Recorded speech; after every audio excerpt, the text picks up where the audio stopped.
Hello, I wanted to hop on and give you guys an update, where are we now?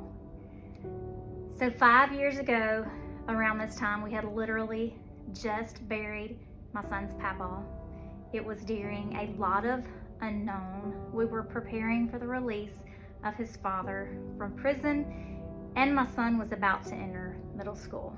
It was chaotic. Like I said, there was a lot of unknown, a lot of heartache, a lot of confusion, a lot of anger, just a lot of things that I really did not know how to navigate.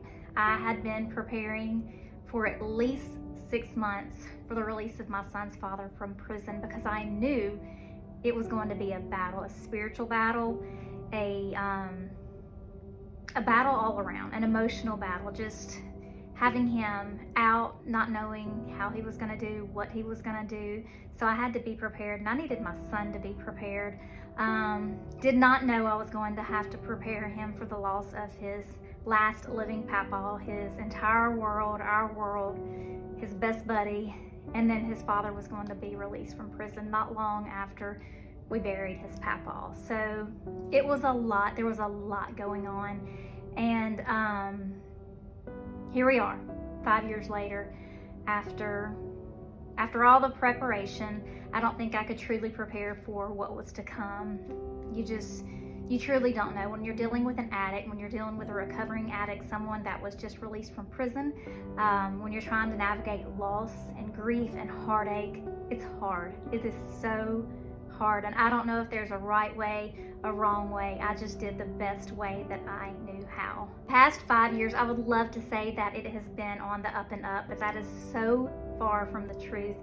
It has been a roller coaster ride of emotions, of everything, trying to figure out where we are supposed to be. Where's my husband supposed to be? You know, like they say, recovery, or I should say, like we like to say, or my husband likes to say, recovery is a process. Everything isn't going to be fixed overnight, and some things may never be fixed or repaired.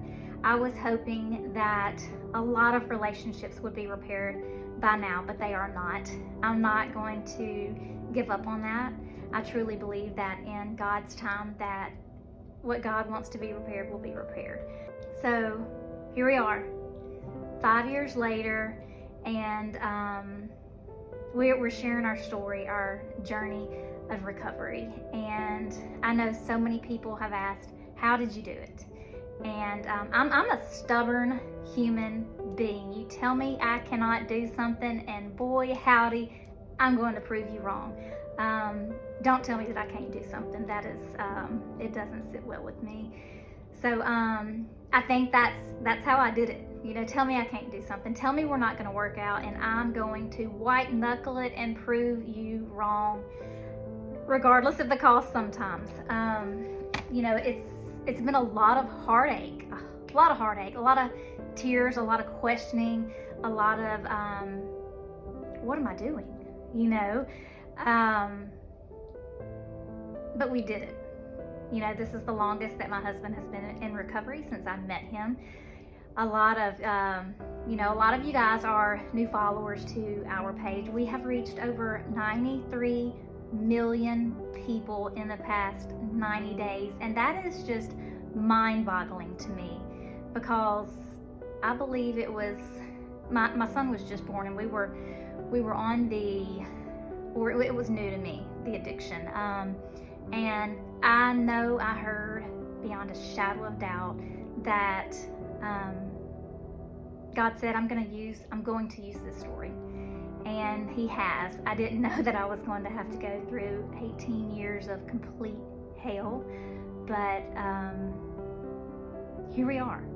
And I believe that God allowed certain things to happen for such a time as this. I believe that's on all of my social media for such a time as this, because God knew my stubbornness.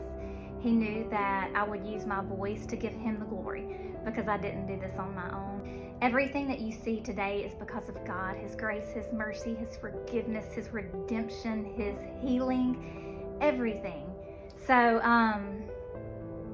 where do you go from here? Where do you go? How does life after prison work?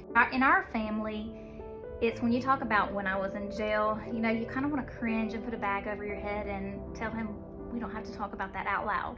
But yet we have. It is our story. It's something that we cannot undo and hide. So why not talk about it? Why not help someone that is currently walking what we walked through the past 18 years?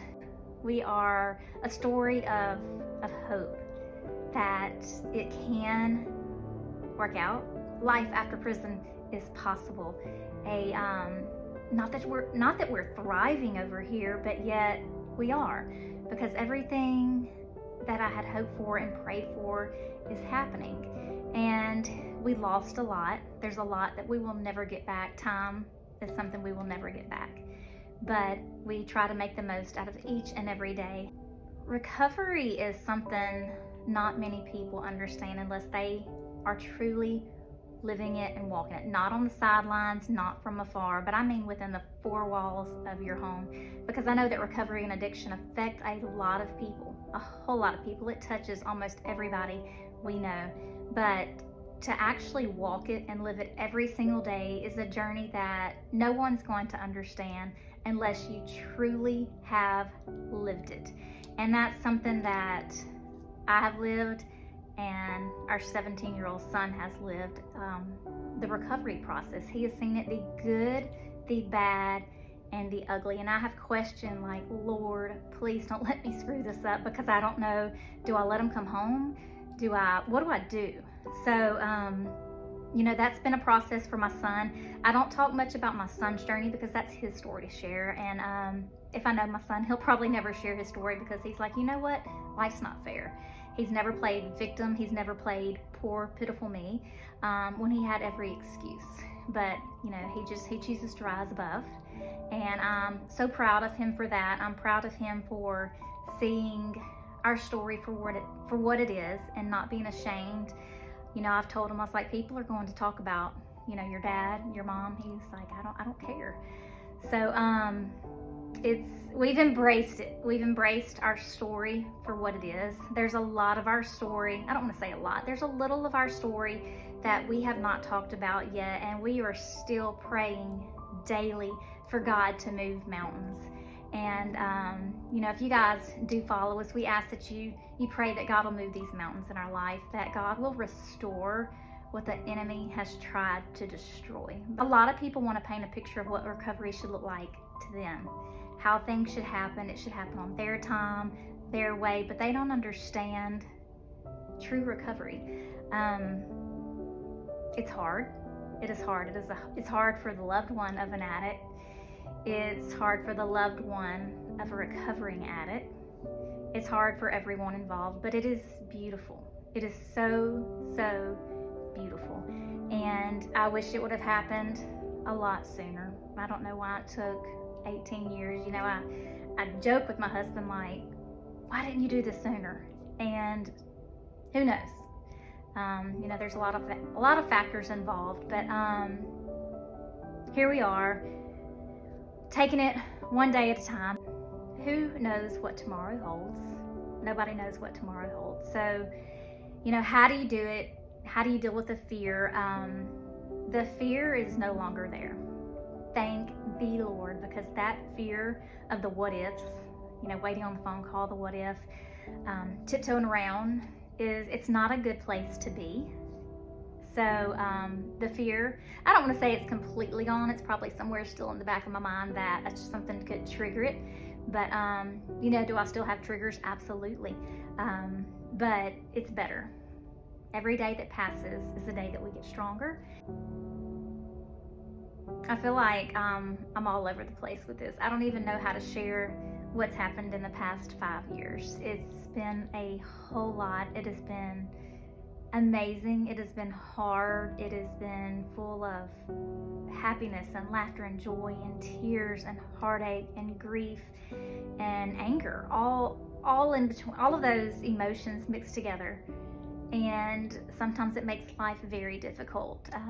You know, there were times that we had to ask permission to travel out of the state, so we could not one weekend just, hey, let's go here, let's go there. We couldn't do that. So we had to put our life on hold. And a lot of people don't realize that, the sacrifices that we've had to make to get to where we are, to experience recovery, to make sure that he's not back in jail, to make sure that he's not back doing things that he should not be doing. There's a lot of sacrifices people don't see. They see the beautiful picture, the happiness, the fun times, the traveling. We don't post the bad. And I do, there's a lot of things that I go back and forth on. I share my heart, and it's all over the place because I've been through a lot in 18 years. But I want others to know that have loved an addict or are currently loving an addict or loving someone that's incarcerated, that there is hope. I'm not telling you to ignore things or pretend that it's not real, because it is. I did try to move on several times because I didn't want this to be my life. I didn't want it to be the life for my son, but my heart would not allow me to let go. And I believe that God knew that. I know that God knew that. He knew that I would fight. I am a fighter, like I said. Tell me I can't do something and I'm gonna prove you wrong. But I fight tooth and nail for those that I love, for those that I believe in. So we are approaching 5 years of my husband being released from prison, 5 years of recovery. I don't say sobriety. We don't talk about how long has he been sober. We talk about recovery.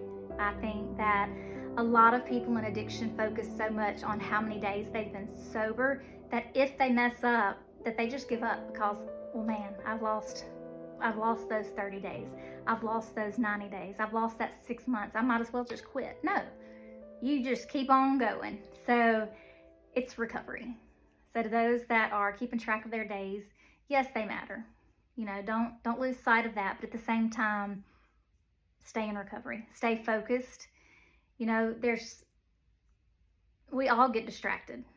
Don't think it's just you. We all have distractions. So stay focused and fight for your recovery, fight for those you love. I hope that us putting our story out there has helped people. I know that has helped people because of the messages that we get. I do question every day, like, what are you doing? You're making yourself look so silly, but this is our story, and there's no one doing it. There's no pretending it didn't exist. It's not pretty. It's ugly. It's not a fairy tale. It's not something that you're like, oh my gosh, I want to be like her when I grow up. But I promise you, at some point in your life, you're going to want to talk to me, because every single person I know knows someone that battles addiction, that loves someone that battles addiction. So don't ever think you're too high to be in this situation.